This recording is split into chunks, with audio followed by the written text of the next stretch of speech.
यामध्ये महाविद्यालयाचे 65 विद्यार्थी सहभागी झाले होते. जंगल भ्रमणातून वनसंपदा, वन्यप्राणी, पशुपक्षी तसेच ऐतिहासिक लढाई आणि शिवरायांच्या गनिमी काव्याचे मध्ये जंगलाचे महत्त्व याविषयी विद्यार्थ्यांना माहिती व्हावी यासाठी प्राचार्य एम.एस. पवार यांच्या मार्गदर्शनाखाली पारगड ट्रॅकिंगचे आयोजन केले होते. नामुखोल ते पारगड असा 10 किमीचा अतिशय घनदाट जंगलातून खडतर पायी प्रवास विद्यार्थ्यांनी केला.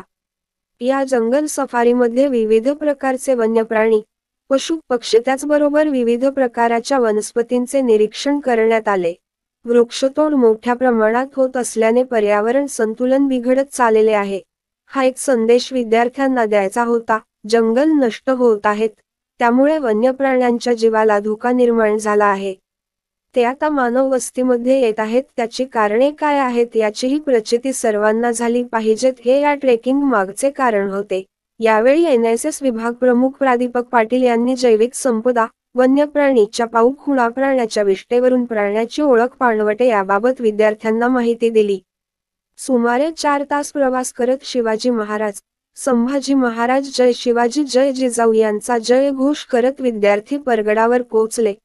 पारगडवर विद्यार्थ्यांनी छत्रपती शिवरायांच्या पुतळ्यासभोवतालची स्वच्छता केली.